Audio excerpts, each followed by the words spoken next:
Homer Phone Reports, c'est la réparation de votre téléphone, le remplacement de vos batteries et l'achat de tous vos accessoires indispensables. 38 rue du Docteur Mougeot à Saint-Dizier.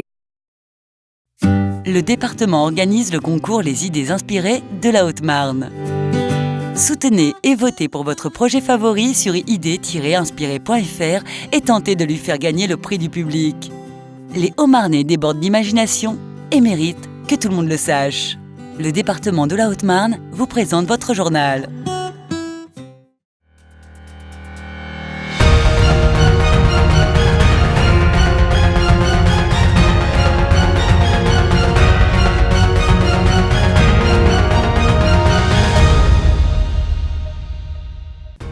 Lundi 30 septembre 2019, bienvenue dans votre journal. Voici les titres de cette édition.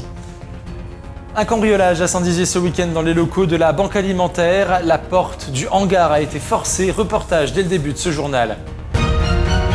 Un trail nocturne s'est tenu ce samedi soir à Héronville, organisé par les Portes de Meuse. Nous y étions. Et puis à la fin de ce journal, nous vous emmènerons à Morlaix découvrir ou redécouvrir la brasserie de l'Assaut.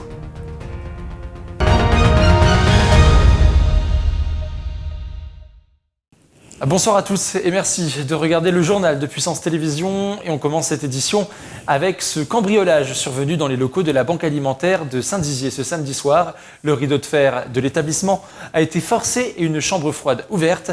L'association va déposer plainte. Lisa Lamorlette. Dans la nuit de vendredi à samedi, la présidente de la Banque Alimentaire Bragarde a été réveillée par une tentative d'effraction dans les locaux situés rue Alfred de Musset. À 4h30, la télésurveillance de leur alarme l'a averti d'une intrusion. Sur place, la police constate une effraction. Le rideau de fer a été forcé, ainsi que l'ouverture d'une chambre froide. En 33 ans de présence sur Saint-Dizier, nous n'avons jamais eu aucun vol à déplorer ou d'effraction. Là, c'est écœurant. C'est écœurant, ça n'a pas de nom, c'est de la lâcheté complète. Voilà. L'inventaire avait justement été fait ce vendredi, ce qui a permis à l'équipe de bénévoles d'établir la liste des denrées volées. Et donc on nous a volé pour 188 € de valeur brute de marchandises, ce qui représente 3 cartons de steak haché, un carton de beurre, des céréales, des coquillettes, enfin bref. Tout ce que nous on doit donner aux associations pour nourrir les gens démunis. Donc c'est surtout ça qui me choque, c'est qu'on s'attaque... Vraiment, ils trouvaient quoi? Ils espéraient quoi? Trouver du homard? Ce matin, la cinquantaine de bénévoles a donc repris le travail, quelque peu écœuré. Pour rappel, la Banque Alimentaire de Saint-Dizier fournit 43 associations dans les départements de la Haute-Marne et de la Meuse, ainsi que dans le sud marnais, ce qui correspond à plus de 7500 personnes dans le besoin. Ils étaient plus de 300 sur la ligne de départ ce samedi soir à Héronville pour participer au trail nocturne organisé par la Codecom des Portes de Meuse. Un reportage complet signé Linda Benaïssa et Antoine Regnault. Samedi soir, le sport était à l'honneur puisque se tenait la première édition du trail nocturne des Portes de Meuse organisé à l'initiative de la Codecom. La ligne de départ était installée à proximité de la salle des fêtes d'Héronville avec 3 courses au programme, dont 2 en soirée, les parcours des 10 et 30 km. La troisième, elle, de 1 km, réservée aux enfants de 8 à 11 ans, s'est courue dans l'après-midi. À un moment, il faut se décaler des autres. Donc on a trouvé cette idée en nocturne sur les territoires de Porte de Meuse, en plus la vallée de l'Assaut. Et la vallée de l'Assaut est riche en patrimoine, donc aussi avec des éclairages publics qui sont assez remarquables sur les bâtiments, sur les ponts comme aujourd'hui, vous pouvez remarquer derrière nous là. Top départ sur le son des tambours qui a rythmé une partie de la soirée grâce à la présence de l'école de musique intercommunale. Près de 300 courageux sportifs de tous les âges et de tous les niveaux étaient sur la ligne de départ des différentes épreuves, 60 sur le trail des 30 km, 30 pour celui réservé aux enfants et un grand succès pour les 10 km avec 210 participants, dont plus d'un tiers de participation féminine.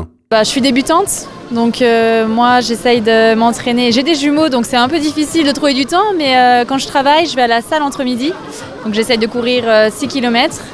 Et là, dernièrement, j'ai couru jusque 9,5, mais c'est le plus que j'ai fait. Donc en fait, mon 10 km, c'est la première fois. Plus la peur de la chute, de se prendre les pieds dans un obstacle, c'est plus le risque de blessure qui me fait peur. Vous vous êtes entraîné de manière spécifique pour ce trail ? Pour celui-ci, pas trop, j'avoue. Non.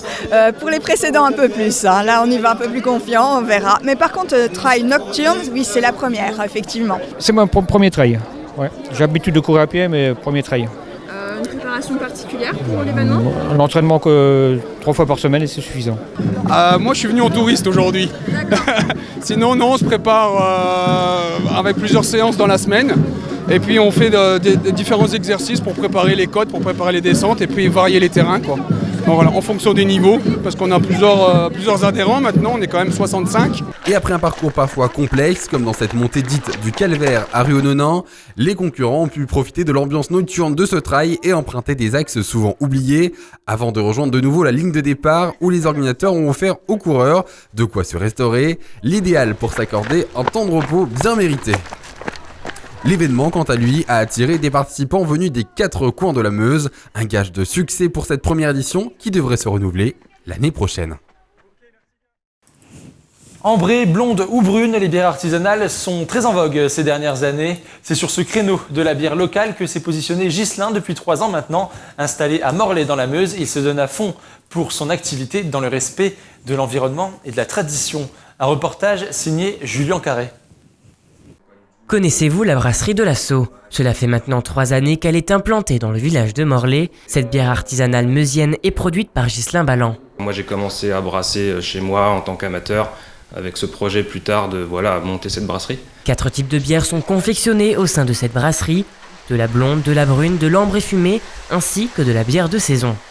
En 2018, environ 13 000 litres de bière ont été produits au sein de la brasserie, mais connaissez-vous les méthodes de fabrication ?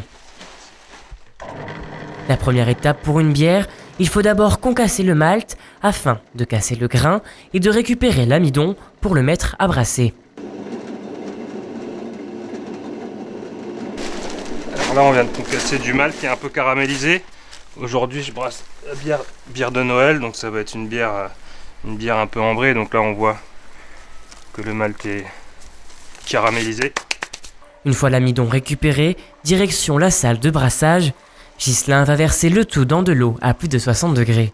La particularité de cette bière est qu'elle est brassée à la main. Selon la température, on va avoir un profil de bière aussi différent. Donc, si on va plus du côté de vers 70 degrés, on va former ce qu'on appelle des sucres non fermentescibles. Donc des sucres qui vont être plus complexes que les levures ne pourront pas forcément assimiler. Donc ça donne des bières avec plus de corps, plus de sucre résiduel. Et plus on va bas, et plus on va faire des sucres simples que les levures fermenteront complètement. Donc on aura des bières plus alcoolisées et plus sèches. Une fois brassé, Ghislain laisse reposer 1h30. Suite à cela, le tout sera filtré afin de récupérer un jus sucré appelé le mou. Une fois le mou récupéré, il sera porté à ébullition avant d'être refroidi, puis ensuite mis en bouteille. Si vous désirez goûter à cette bière, elle se trouve dans différents points de vente meusiens, à Écureuil, à Héronville, Givreval et Bar-le-Duc. C'est la fin de cette édition, tout de suite votre météo, merci de nous avoir suivis, l'info continue. Toute l'actualité qui vous concerne, à voir ou à revoir, dès maintenant sur puissancetélévision.fr et sur notre application mobile.